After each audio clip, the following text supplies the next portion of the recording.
Sedangkan kalau kita sikat gigi, kita kan pakai odol, Ibu ya, pakai odol, pakai pasta gigi. Boleh tidak kalau bersiwak atau sikat giginya banyak saat puasa karena tidak percaya diri dengan bau mulut misalnya, Ibu ya. Mau tidak mau, walaupun dikatakan wanginya orang berpuasa itu wanginya surga, Ibu ya. Tapi kan kita bau tetap, Ibu ya. Misalkan ada yang tidak percaya, maka bersiwak itu masih dibolehkan. Yang kedua tadi mendinginkan badan dengan air, baik dituangkan ke tubuh atau diguyurkan, Ibu ya, atau kita berendam ke dalam air. Boleh tidak? Boleh. Jadi misal karaos gara upami saum, Ibu ya. Kalau saum itu biasanya kita haus sekali. Sampai-sampai tubuh kita itu bisa berkurang dahaganya hanya dengan mandi. Kalau Ibu merasakan haus luar biasa, misalnya jam 12, jam 1 siang begitu ya, luar biasa haus, maka mandilah coba. Nanti dahaganya sedikit berkurang dan itu tidak ada masalah, boleh. Kemudian yang diperbolehkan dilakukan di bulan Ramadan atau yang berpuasa, makan, minum, dan bersetubuh di malam hari sampai terbit fajar boleh. Jadi justru tidak boleh kalau puasanya selama 24 jam. Justru harus makan, minum, dan boleh jima di malam hari. Kemudian yang keempat, bepergian untuk keperluan yang mubah meskipun ia yakin bahwa kepergiannya mengakibatkannya dia tidak berpuasa. Kata Ibu, ada waktunya safarnya cukup jauh ke Jakarta, nggak ada ongkos untuk naik bus, adanya misalkan untuk pakai bus, beda sedikit Ibu ya, bus sama bus. Kalau pakai bus tapi badan kita akan kelelahan, dia akan haus, perjalanan berangkat 3 jam, perjalanan pulang 3 jam, sedangkan keperluan di sana bertemu hanya 2 jam saja. Kemungkinan saat kepulangannya itu kita akan kehausan luar biasa. Kita tahu kita akan batal kalau tidak mampu untuk berpuasa. Boleh tidak bepergian? Tetap boleh. Bukan berarti karena daripada Abi pergi terus Abinya nggak saum, repot. Daripada Abi berangkat, daripada Abi kesana kesini tapi akhirnya nggak saum, masih mending jangan. Padahal ada kebutuhan untuk safar. Ya, safar. Bukan Abi pernah lihat video salah satu ustadz kita ya, saat bulan Ramadan tahun kemarin di pesawat jemaah. Jadi ustadznya ngerekam video, saya ini sedang safar. Di lagu kok Ibu itu Milo mainnya susu naon di coklat itu. Maka saya boleh berbatal cina gitu. Kita yang lagi puasa Allahu Akbar Ustaz cina gitu. Buat muncul dehnya di Instagram, di Facebook ini Nah, itu boleh. Jadi, meskipun kita tahu bahwa kita mungkin akan batal dengan safar tersebut, maka tetap boleh melakukan safar. Yang kelima adalah berobat dengan segala obat yang halal, dengan syarat tidak ada obat sedikit pun yang masuk ke dalam perut, termasuk dalam hal ini menggunakan suntikan jarum selagi bukan suntik infus. Nah, ya. Jadi boleh dilakukan saat berpuasa itu kalau perlu obatnya obat suntik. Ya. Di sini kalau infus tidak boleh. Ya, kalau infus tidak boleh. Atau kalau sakit sampai di infus berarti udah parah, batal aja. Ya, Bu ya, harus ya. Yang keenam, mengunyah makanan untuk anak kecil dan tidak ada orang lain yang mengunyahkan makanannya, dengan syarat tidak ada sedikit pun makanan yang masuk ke dalam perut orang yang mengunyahkan makanan tersebut. Naon bahasa Sundana Ibu? Beuweung, ngabeuweung buat anak. Tapi jangan ada yang tertelan. Ya, jangan ada yang tertelan. Boleh. Kalau misalkan tidak ada saudara yang lain, misal yang bisa mengunyahkan makanannya. Yang ketujuh, memakai parfum dan wewangian. Hal ini lantaran tidak ada larangan dari syari'i mengenai semua ini. Jadi boleh pakai wangi-wangian gitu ya. Boleh pakai wangi-wangian. Kemudian Ibu, selanjutnya poin berikutnya, hal-hal yang ditoleransi bagi orang yang berpuasa. Kalau bedanya dibolehkan sama ditoleransi apa Teh Ibu?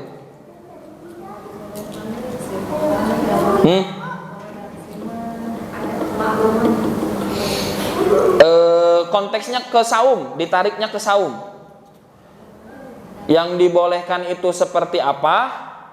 Tadi kan berarti kalau lebih dari itu nggak boleh. Kalau ditoleransi berarti lebih dari itu pun masih dapat toleransi. Nah gitu ya. Jadi batasannya itu. Yang pertama, menelan ludah meskipun banyak. Maksudnya adalah ludahnya sendiri. Nyanyi atumanya sudah orang lain. Ini bukunya ditulisnya begitu. Bukan ludah orang lain. Dipertegas. Ya, apa tadi? Menelan ludah meskipun banyak. Maksudnya adalah ludahnya sendiri, bukan ludah orang lain. Nyanyi atuh kumaha. Nah, itu tidak ada masalah, Teh Ibu ya. Karena asalnya dari dalam tubuh kita. Ludah itu kan. Nah, sedangkan apa? Menelan air minum itu membatalkan. Sedangkan air minum dan ludah bentuknya sama tidak Ibu? Sama-sama cairan. Ya, sama-sama cairan. Tapi apa? Tapi kalau air ludah boleh. Yang kedua, muntah yang tidak disengaja dengan syarat tidak ada sebagian muntahan yang kembali lagi ke dalam perut setelah muntahan sampai ke ujung lisannya. Ujung teh mana Teh Ibu? Ujung dari lidah kita tuh mana? Depan atau yang belakang? Ujung itu depan atau belakang? Mana bedanya ujung dengan pangkal?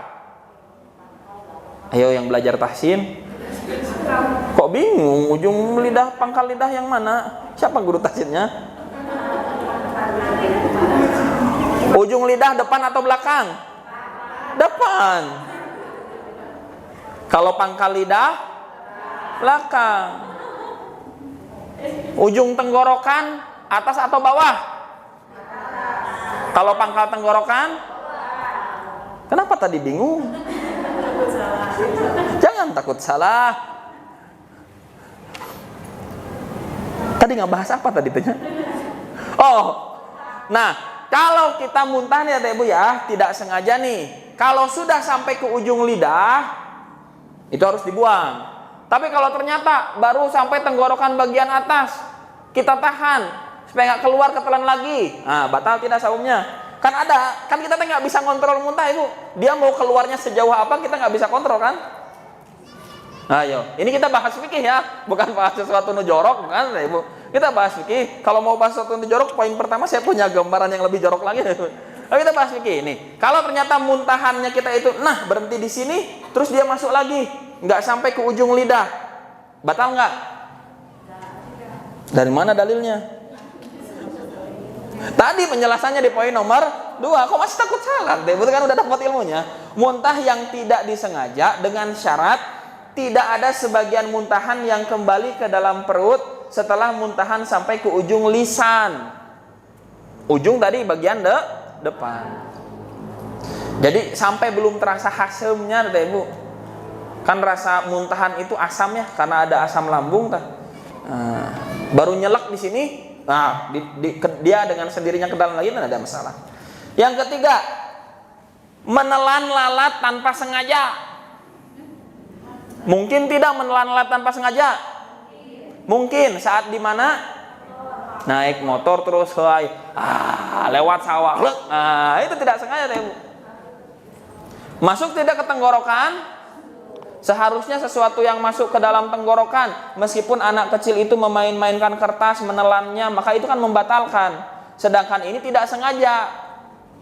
Ya, rametuk atau lalat itu masuk ke dalam tenggorokan, maka itu masih ditoleransi. Makanya kalau ditutup, ya, atau lagi di jalan gitu ya, lagi ngobrol sama yang diboncengnya, masuk gitu Bu. Itu ya, itu masih bisa ditoleransi. Yang keempat, masuknya debu jalan dan asap pabrik, asap kayu bakar, ataupun asap lainnya yang tidak dapat dihindari. Ya, tidak dapat dihindari. Sekarang kalau rokok batal tidak Teteh Ibu, bapaknya atau suaminya merokok saat saum batal tidak? Kenapa batal? Disengaja. Balik ke definisi. Makan, minum, dan jima di siang hari dari mulai terbit matahari sampai terbit fajar sampai tenggelamnya matahari, itulah namanya saum. Berarti kalau tidak makan, tidak minum, tidak jima, saumnya batal tidak? Tidak. Sekarang asap rokok masuknya ke perut atau ke paru-paru? Batal tidak? Kenapa batal? Hah? Dimasukkan ke dalam mulut dengan sengaja. Kalau istilah fikihnya adalah syurbud dukhan. Syurbud dukhan. Apa itu syurbud dukhan? Kalau literal bahasa Indonesia itu meminum asap. Gitu. Tapi kalau nggak sengaja, seperti misal debu pembakaran, debu knalpot, kamu knalpot anu aja itu ya. Nah, itu kan kita tidak bisa hindari. Kumaha hindarnya kayak kena gitu, nggak bisa itu, nggak bisa. Ya, maka apa yang terjadi? Kita harus menghirup itu dan lewat ke tenggorokan kita, betul tidak? Nah, tapi itu tidak masalah. Yang kelima, dalam keadaan masih junub di pagi hari, meskipun berlalu sampai siang, dia masih dalam keadaan junub. Bagaimana maksudnya?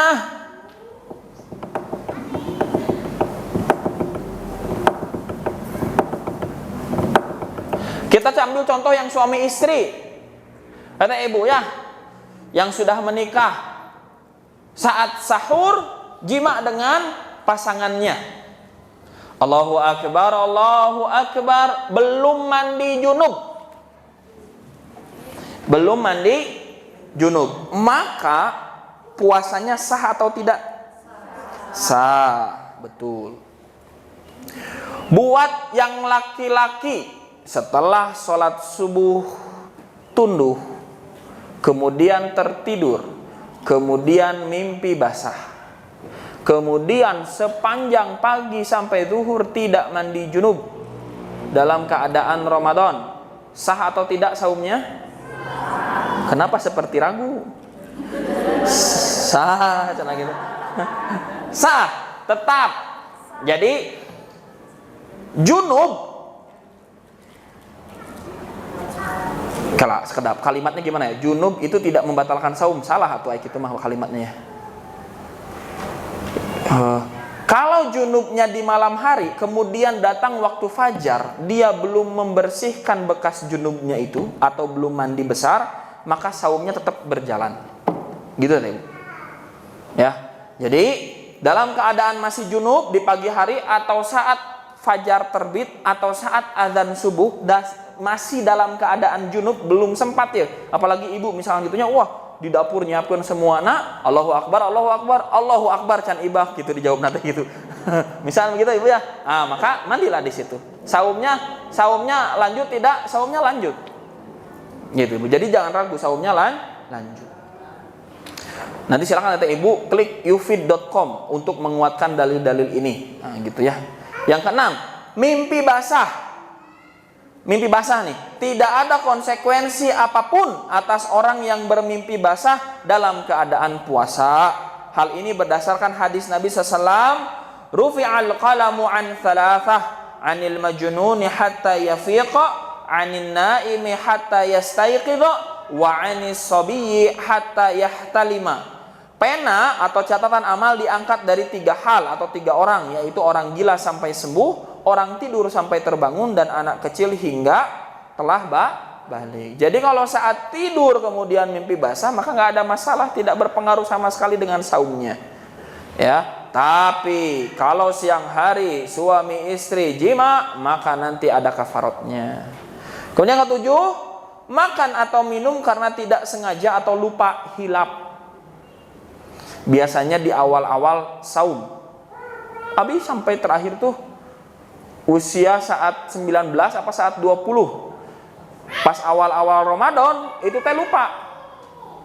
Pagi-pagi, aduh haus, minum nya. Padahal sudah 19 tahun Ibu ya. Jadi ada kondisi lupa. Kan sekarang udah masuk Ramadan, maka apa? Itu tidak apa-apa ya. Hanya saja Imam Malik berpendapat bahwa ia wajib mengganti puasa jika pada waktu puasa fardu, sebagaimana kehati-hatian beliau. Sedangkan puasa sunnah dapat dipastikan tidak ada kewajiban menggantikannya. Ini berdasarkan sabda Nabi SAW, man nasiya wa huwa sa'ima fa'akala au syariba falyutimma saumahu fa innama at'amahu Allahu wa saqahu. Barang siapa yang lupa ketika sedang berpuasa lalu ia makan atau minum, maka hendaklah ia tetap menyempurnakan puasanya. Sesungguhnya Allah telah memberi makan dan minum kepadanya. Jadi Bapak Ibu, lupa itu tempatnya di mana? Di hati dan pikiran kita. Lupa itu tempatnya bukan di lisan. Alahnya hilap cenah kitu. Padahal mah hatinya saya teh haus pisan. Nah, berarti itu bukan lupa. Itu mah sengaja. Kemudian, man aftara fi ramadana nasiyan fala qada'a alaihi wala kaffarah. Barang siapa berbuka pada bulan Ramadan karena lupa, maka tidak ada kewajiban mengganti puasa dan kafarat atasnya. Sekali lagi ya Ibu ya, barang siapa berbuka puasa pada bulan Ramadan karena lupa, maka tidak ada kewajiban mengganti puasa dan kafarat atas. Jadi tidak ada ganti dan kafarat. Pertanyaannya, ada satu poin yang belum terbahas.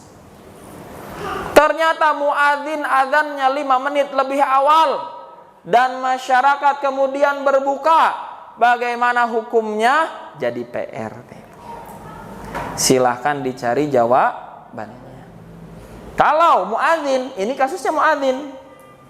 Muadzinnya siwar Ibu. Nembe gugah ti bobo asar, Allah astagfirullah, ieu tos bade ka magrib, abis siap-siap langsung dia teh di pikirannya ini ke masjid langsung adzan tanpa lihat jam dulu. Allahu akbar, padahal 5 menit lagi waktu adzan maghrib, dan masyarakat berbuka karena mendengar adzan maghrib tersebut. Dan ini terjadi di Ciamis Ibu, tempat Abi KKN ya, pernah cana saurna teh jamaah Masjid Agung itu lagi kumpul siap-siap mau berbuka, ternyata ada satu masjid dia adzan duluan, langsung sama masjid besar ini adzana teu acan waka tong waka buka Bapak Ibu langsung. Nah itu kan ada yang mencegah. Kalau tidak ada yang mencegah bagaimana? Cari jawabannya. Bagaimana hukumnya? Apakah menjadi batal ataukah semua dosa ditanggung muadzin? Gimana Ibu? Sekarang gimana kalau ada kasusnya seperti itu? Maka sebagai seorang mukmin tidak boleh berandai-andai. Itu jawabannya Ibu. Tapi kalau itu terjadi bagaimana? Kalau Teteh dan Ibu tanya ke Abi jawabannya selama itu belum terjadi maka belum jadi masalah. Tapi kalau kita nih yang mencari ilmu, gimana kalau itu terjadi? Coba bagaimana penjelasannya? Kita harus cari. Ibu ya, soal hal-hal yang ditoleransi saat saum. Kemudian penjelasan kafarat dan hikmahnya. Orang kalau sudah membahas denda, membahas hukuman, hatinya ringan atau terasa berat Teteh Ibu? Terasa berat. Padahal kafarat, denda, hukuman atas perbuatan orang lain tanpa sebab, tanpa alasan, atau atas perbuatannya sendiri. Akibat dari perbuatannya sendiri. Munculnya kafarat, munculnya denda, munculnya hukuman. Apakah tanpa sebab? Apakah karena perilaku orang lain? Atau karena perbuatannya sendiri? Tapi karena perbuatannya sendiri pun tetap merasa berat untuk menjalankan kafarat. Nah, maka kita bahas dulu kafarat itu apa. Kemudian kenapa Allah syariatkan kafarat? Kenapa tidak cukup dengan qada saja? Kenapa ada kafarat? Nah, gitu ya. Kafarat ialah suatu upaya untuk menghapus dosa karena melanggar aturan pembuat syariat. Barang siapa melanggar aturan Allah, misalnya ia bersetubuh di siang hari pada bulan Ramadan, atau makan atau minum dengan sengaja, maka ia wajib membayar kafarat atas kesalahan ini dengan melakukan salah satu dari 3 hal, yaitu yang pertama, memerdekakan budak yang beriman. Yang kedua, puasa 2 bulan berturut-turut. Atau yang ketiga, memberi makan 60 orang miskin, masing-masing orang miskin 1 mud gandum atau jawawut atau kurma menurut kadar kemampuannya. Jadi yang kena kafarat siapa aja Tete Ibu? Permisalan di sini yang jima dan juga makan dan minum dengan sengaja kena kafarat. Ya. Ketentuan ini berdasarkan hadis tentang lelaki yang bersetubuh dengan istrinya. Lalu ia meminta fatwa kepada Rasulullah SAW. Ketentuan kafarat ini setimpal dengan kesalahan yang dilakukan. Jadi, barang siapa bersetubuh di suatu hari dan ia makan atau minum pada hari yang lain, maka ia mempunyai kewajiban kafarat yang berlipat. Pun berlaku kelipatan. Kalau jimaknya dalam 1 Ramadan itu 2 kali, di 2 hari Ramadan, maka kafaratnya double. Kalau sampai 3 hari, di 3 hari bulan Ramadan, maka kafaratnya juga di 3 kali lipat. Itu Tete Ibu. Berat atau mudah? Berat Tete Ibu. Kalau yang merasa dirinya berat. Kenapa Allah syariatkan begitu? Ini hikmahnya. Hikmah kafarat. Adapun hikmah adanya kafarat ialah melindungi syariat agar tidak dipermainkan dan dicabik-cabik kehormatannya. Kalau nggak ada kafarat, orang itu akhirnya mempermainkan syariat. Contohnya yang biasa dilakukan seorang ibu kepada anaknya. Sok neng engal gerak ibak, gerak mam, engke pas ieu urang ameng kageria dan tidak main kageria. Padahal dia sudah janji kemudian tidak main. Janji yang tidak dipenuhi ada kafaratnya. Karena kita nggak pernah tahu itu ada kafaratnya, karena kita nggak pernah tahu itu ada konsekuensinya, akhirnya kita mudah menjanjikan ke anak, membatalkan juga ke anak. Apakah dengan perilaku seperti itu tidak berdampak? Berdampak. Ada satu kasus rumah tangga suami istri. Suaminya sudah baik, luar biasa. Dia pun tahu suaminya baik. Ya, dia pun tahu suaminya baik. Tapi si istri ini tetap meminta cerai. Kenapa? Karena si istri ini nggak mau semakin bertumbuh dan berbuat baik ketika diarahkan oleh suaminya. Kenapa? Karena kan kalau diajak berbuat baik, misalkan, ayo amal soleh ini, lakukan ini yuk, begini yuk, begini yuk, begini yuk, udah dicontohkan juga sama suaminya. Udah dicontohkan juga sama suaminya. Akhirnya terjadi konflik besar, Ibu, berujung pada perceraian. Kenapa bisa begitu? Setelah selesai bercerai itu, kemudian si perempuan ini merenung. Dia berlaku seperti itu akibat apa? Akibat dari ibunya yang mudah memberikan janji, kemudian apa? Mengingkari janjinya dari masa kecil, terus berulang seperti itu. Sampai akhirnya dia tidak punya motivasi untuk berbuat baik. Ngapain saya tambah baik? Wong waktu kecil dijanjiin itu juga nggak pernah terpenuhi, nggak pernah dicumponan. Nggak pernah, saya nggak minta janji itu ada. Janji itu diberikan oleh orang lain. Janji itu diberikan oleh ibunya sendiri. Dan itu berbuah kesalahan besar, permasalahan besar saat dia tumbuh dewasa. Ini akibat apa? Akibat syariat tidak dihormati. Akibat syariat tidak ditegakkan. Akibat syariat dipermainkan. Ya.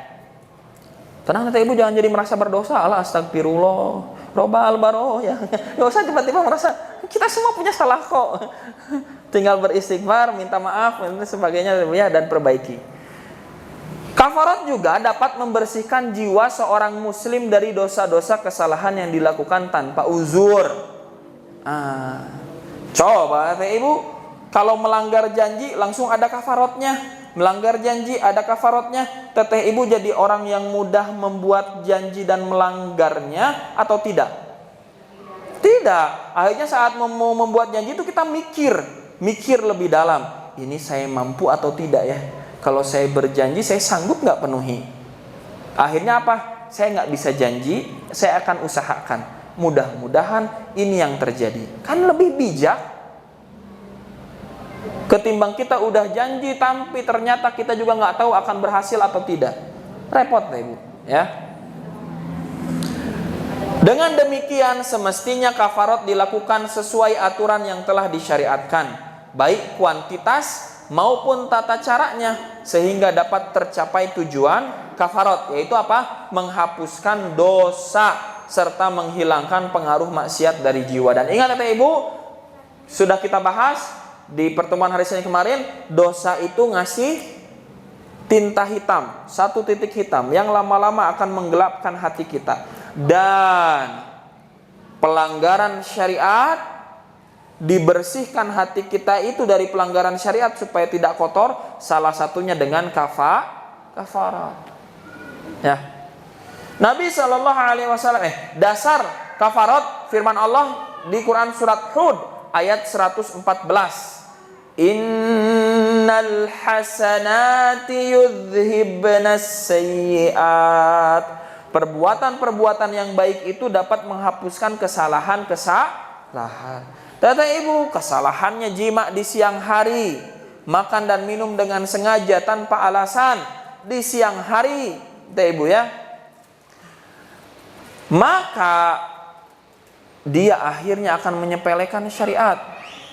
Akhirnya hatinya jadi rusak, kata ibu.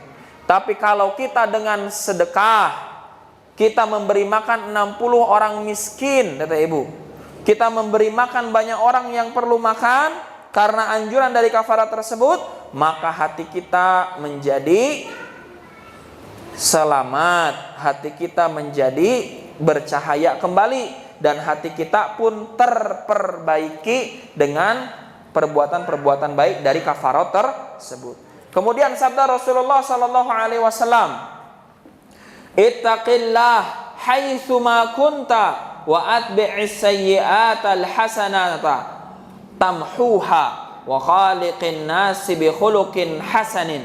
Bertakwalah kepada Allah di mana saja engkau berada, iringilah perbuatan buruk dengan perbuatan yang baik, maka perbuatan baik tersebut akan menghapuskannya, dan bergaulah dengan orang lain dengan akhlak yang baik. Kata ibu, ya, selesai sudah kita pembahasan tentang saum dari awal sampai akhir. Sampai sini kata ibu perkara saum.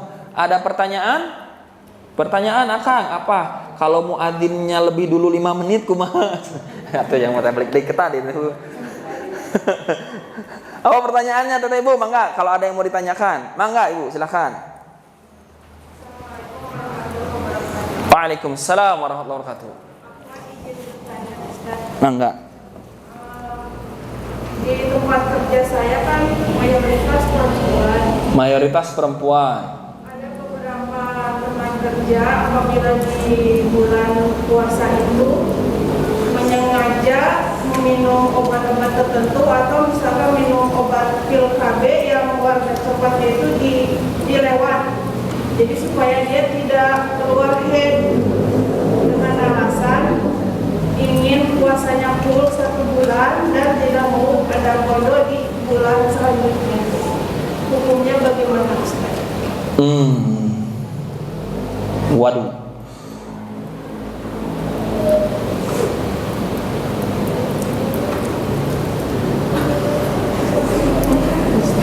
Benar Ibu ya. Kalau untuk haji dan umroh selesai, lebih mudah jawabnya. Boleh. Kalau saum, gitu kan? Kalau saum,